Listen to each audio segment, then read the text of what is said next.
The final stage of Il Giro d'Abruzzo, a rolling stage, the longest of the entire race at 167 kilometres from Coropoli to Isola del Gran Sasso. Up and down all day, barely a metre of flat road, but possibly a stage for a bunch sprint and an opportunity for the man in the maglia ciclamino, Filippo Fiorelli, finally to claim a victory on Italian soil. Intermarché's leader, Georg Zimmermann, having taken the leader's jersey, would come under pressure from a potential host of different teams looking to exert pressure on Georg Zimmermann and Intermarché. The general classification, like all classifications in the Giro d'Abruzzo going into the final stage, still up for grabs. Early attacks then coming from Israel Premier Tech and Polti Visit Malta. And it would take the best part of an hour before the breakaway of the day got away. Before that though, Filippo Fiorelli won the only intermediate sprint of the day ahead of Alessandro Covi and Marco Brenner to improve his general classification standing by 3 seconds and also to put a margin between him and Covi in the points competition. And then an 8-rider group got away. 2 teams chasing, JCL team Ucchio and Intermarché Wanty, trying to control George Bennett, who was up the road. The king of the mountains as well, Federico Guzzo, in the move. They came over the finishing line for the first time and out onto a 60-kilometre circuit over the cobbles with the Gran Sasso mountain behind. Federico Guzzo already secure in the King of the Mountains competition, having claimed the first climb of the day.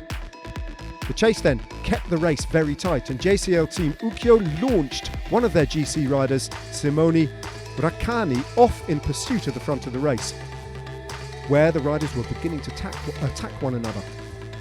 Braccani then, despite trying for 10 or 15 minutes to get across, eventually got called back into the peloton, where Marco Brenner and the rest of the big favourites were watching and waiting to see whether the race would come back together again.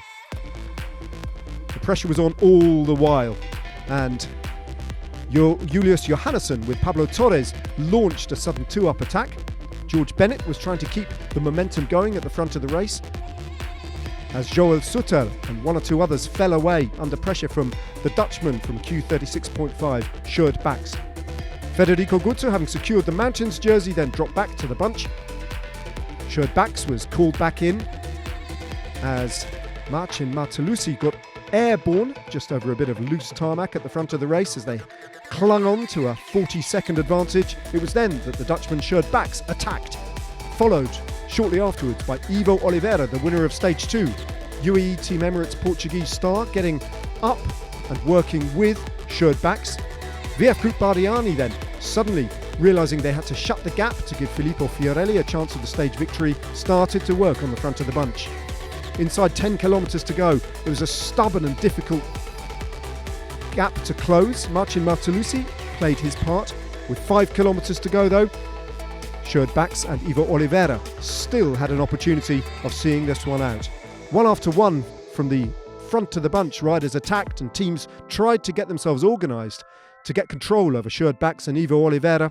And heading into the final kilometre then, on the last difficulty, they still had an advantage of 20 seconds.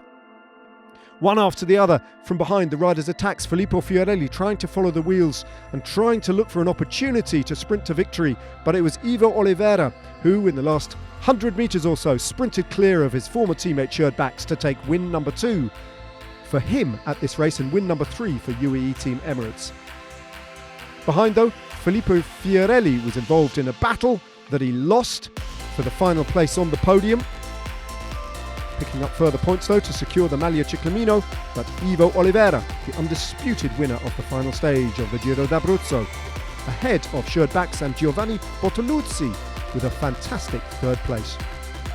Georg Zimmermann then, under pressure all day, managed to hang on to his 11-second lead over David de la Cruz and Pablo Torres in the general classification, and Filippo Fiorelli, the winner of the points classification despite failing to win a stage, much to his frustration. The King of the Mountains, for a second successive day and a final day, Federico Guzzo, winning by 12 points ahead of Samuele Zoccarato. And the white jersey, and 3rd place on the podium in the general classification, going to UAE Team Emirates young star Pablo Torres, just 19 years of age.